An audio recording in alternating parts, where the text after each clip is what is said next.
ನಮಸ್ಕಾರ ವೀಕ್ಷಕರೇ, ಭಾರತಿ ಅಡುಗೆಮನೆಗೆ ಸ್ವಾಗತ. ಇವತ್ತು ನಾನು ಬಟಾಣಿ ಮತ್ತು ಆಲೂಗಡ್ಡೆ ಹಾಕಿ ಗ್ರೇವಿ ಮಾಡೋದನ್ನು ತೋರಿಸ್ಕೊಡ್ತೀನಿ. ತುಂಬ ಹಿಂದಿನ ಕಾಲದಿಂದ ಇದನ್ನು ಮಾಡ್ತಾ ಇರೋದು. ತುಂಬ ಈಸಿಯಾಗಿ ಮನೆಯಲ್ಲೇ ಇರುತ್ತೆ ಬಟಾಣಿ. ಸೊ ನೆನೆಯಕ್ಕೆ ಹಾಕಿಬಿಟ್ರೆ ನಾವು ಈಸಿಯಾಗಿ ನಾವು ಈ ಗ್ರೇವಿನ ಮಾಡ್ಕೋಬೋದು. ಬನ್ನಿ ಇದನ್ನು ಮಾಡೋಕ್ಕೆ ತಯಾರಿ ಮಾಡ್ಕೊಳ್ಳೋಣ. ಮುಂಚೆ ನಾನು ಮಸಾಲೆ ಮಾಡ್ಕೊಂಡ್ಬಿಡೋಣ. ಶುಂಠಿ ಮತ್ತು ಬೆಳ್ಳುಳ್ಳಿ,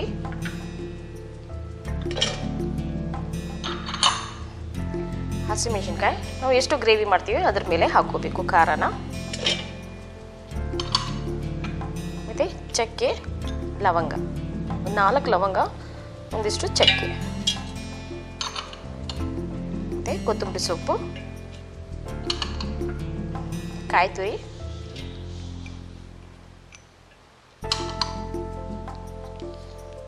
ಜೊತೆಗೆ ಸ್ವಲ್ಪ ಗಸಗಸೆ ಹಾಕೋಬೇಕು.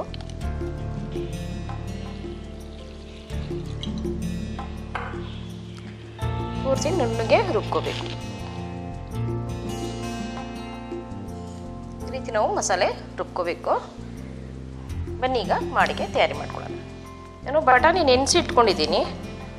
ರಾತ್ರಿ ಹಾಕಿ ಬೆಳಗ್ಗೆ ಕೂಡ ಮಾಡ್ಕೋಬೋದು, ಮಧ್ಯಾಹ್ನಕ್ಕೆ. ಸೊ ಬೆಳಗ್ಗೆ ಎದ್ದಿದ ತಕ್ಷಣ ಕೂಡ ನೆನೆಗೆ ಹಾಕ್ಬೋದು. ಹಸಿರು ಬಟಾಣಿ ಕೂಡ ಹಾಕ್ಬೋದು, ಇಲ್ಲ ಬಿಳಿ ಬಟಾಣಿ ಕೂಡ ಹಾಕ್ಕೋಬೋದು. ಮತ್ತು ಆಲೂಗಡ್ಡೆ ಸಿಪ್ಪೆ ಸುಲಿದು ಹಾಗೆ ಇಟ್ಕೊಂಡಿದ್ದೀನಿ, ಬೇಯಿಸಿಲ್ಲ. ಈಗ ಜೊತೆಗೆ ಒಂದೇ ಸಲ ಹಾಕ್ಬಿಟ್ರೆ ಈಸಿಯಾಗಿ ಬೇಗ ಆಗಿಬಿಡುತ್ತೆ. ನಾನು ಕುಕ್ಕರಲ್ಲಿ ಸ್ವಲ್ಪ ಎಣ್ಣೆ ಹಾಕೋತೀನಿ. ಸೊ ಎಣ್ಣೆ ಕಾದಿದೆ, ಈರುಳ್ಳಿ ಹಾಕೋತೀನಿ. ಸ್ವಲ್ಪ ಹುರ್ಕೋಬೇಕು.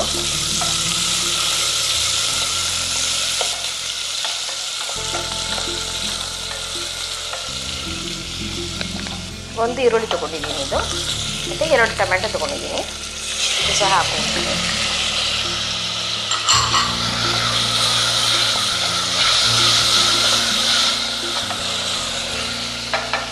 ಸ್ವಲ್ಪ ಅರಿಶಿನ ಹಾಕೋತೀನಿ. ಈಗ ಬಟಾಣಿ ಕೂಡ ಹಾಕೋಬೇಕು. ನೀರೆಲ್ಲ ಬಗ್ಸ್ಬಿಟ್ಟು ಬಟಾಣಿ ಹಾಕೋತಾ ಇದ್ದೀನಿ.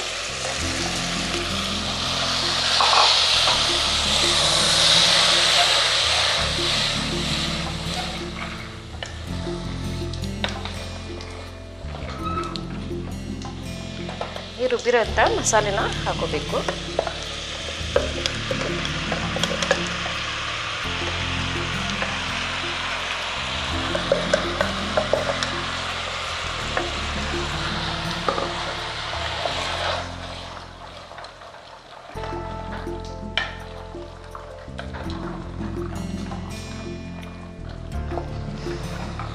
ಜೊತೆಗೆ ಸ್ವಲ್ಪ ನೀರು ಹಾಕೋತೀನಿ.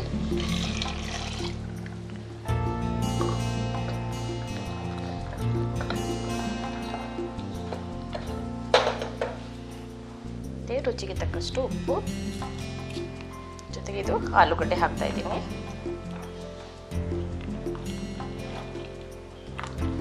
ಚೆನ್ನಾಗಿ ಮಿಕ್ಸ್ ಮಾಡಿಕೊಂಡು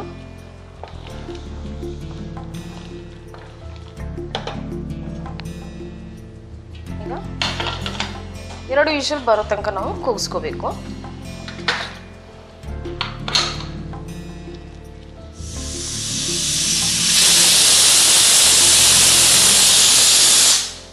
ಎರಡು ವಿಷಲ್ ಕೂಗಿಸ್ಕೊಂಡಿದ್ದೀನಿ. 1-2 ನಿಮಿಷ ಕಮ್ಮಿ ಉರಿಯಲ್ಲಿ ಇಡಬೇಕು. ಸಾಫ್ಟಾಗಿ ಸ್ವಲ್ಪ ಚೆನ್ನಾಗಿ ಬೇಯುತ್ತೆ ಮಸಾಲೆ ಎಲ್ಲ. ಸೊ 2 ನಿಮಿಷ ಆಗಿದೆ, ಗ್ಯಾಸ್ ಆಫ್ ಮಾಡ್ಕೋತೀನಿ. ಈಗ ತಣ್ಣಗಾಗೋವರೆಗೂ ನಾವು ವೆಯ್ಟ್ ಮಾಡಬೇಕು. ಇದು ತಣ್ಣಗಾಗಿದೆ.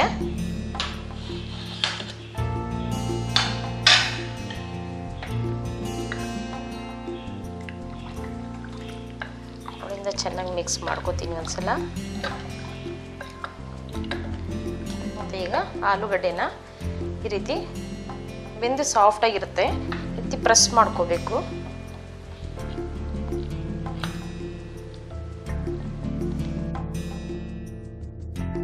ಈ ರೀತಿ ಪ್ರೆಸ್ ಮಾಡಿಕೊಂಡ್ರೆ ನೀಟಾಗಿ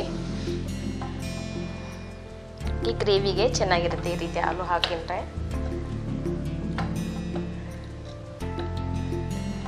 ಈಗ ಒಂದ್ಸಲ ಚೆನ್ನಾಗಿ ಮಿಕ್ಸ್ ಮಾಡ್ಕೋಬೇಕು.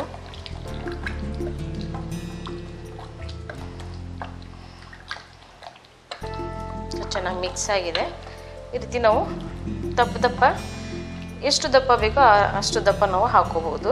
ಇಲ್ಲ ಇನ್ನು ಸಣ್ಣ ಬೇಕಂದರೆ ಇನ್ನು ಪ್ರೆಸ್ ಮಾಡ್ಕೋಬೋದು. ಹೀಗೆ ಇದ್ರೆ ಚೆನ್ನಾಗಿರುತ್ತೆ.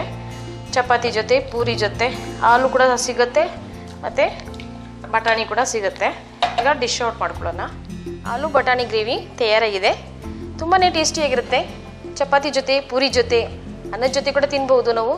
ಮತ್ತು ಕೋಕೋನಟ್ ರೈಸ್ ಮಾಡ್ತೀವಲ್ಲ ಅದ್ರ ಜೊತೆ ಕೂಡ ತುಂಬಾ ಚೆನ್ನಾಗಿರುತ್ತೆ. ನೀವು ಟ್ರೈ ಮಾಡಿ, ಸಬ್ಸ್ಕ್ರೈಬ್ ಮಾಡಿ, ಲೈಕ್ ಮಾಡಿ, ಕಮೆಂಟ್ಸ್ ಕೊಡಿ. ನನ್ನ ರೆಸಿಪಿ ನೋಡೋದಿನ ನನ್ನ ಕಡೆ ನಿಮಗೆ ಧನ್ಯವಾದ.